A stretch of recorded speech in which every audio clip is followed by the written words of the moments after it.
Hi friends, welcome to my channel. ఒక అడవిలో ఒక పెద్ద చెట్టు పైన ఒక చిన్న పక్షి ఉండేది. ఆ పక్షి పేరు చిట్టి. చిట్టి చాలా తెలివిగా ఉండేది. ఒకరోజు మేఘాలు రావడం మొదలయ్యాయి. చిట్టికి అర్థమయ్యింది వర్షాకాలం దగ్గర పడుతుందని.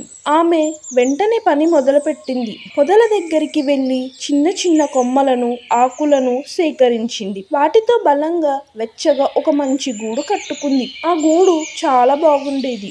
ఆ పక్కనే ఒక కోతి ఉంది. ఆ కోతి పేరు చింటూ. చింటూ ఎప్పుడు ఆటలు ఆడటం, చెట్ల మీద నుంచి దూకటం, ఇతర జంతువుల్ని ఎగతాళి చేయడం, ఇవే అతని పనులు. చిట్టి గూడు కడుతుంటే చింటూ నవ్వుతూ చెప్పాడు, ఏమమ్మ పక్షి, నువ్వెందుకింత కష్టపడుతున్నావు? వర్షం వస్తే నీ చిన్న గూడు ఎగిరిపోతుంది, నేను మాత్రం ఉల్లాసంగా తిరుగుతాను. చిట్టి ఏం చెప్పలేదు. ప్రశాంతంగా తన పని తను చేసుకుంటూ ఉండిపోయింది. కొన్ని రోజులు గడిచాయి.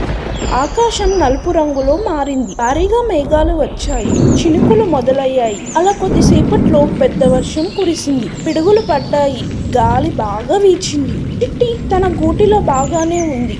వెచ్చగా, పొడిగా, సుఖంగా కూర్చుంది. అలాగే చింటూ బయట చెట్టు కొమ్మపై కూర్చొని వణికిపోతున్నాడు. వర్షం అతని తడిపేసింది. శరీరం మొత్తం తడిసిపోయింది. అతను దగ్గుతూ జలుబుతో వణికిపోయాడు. చిట్టి మిక్కిలి ప్రేమతో అడిగింది, చింటూ, నువ్వు గూడు కట్టుకోలేదు, ఇప్పుడు ఇబ్బంది పడుతున్నావు కదా, సమయం ఉన్నప్పుడే పని చేసుకుంటే బాగుండేది.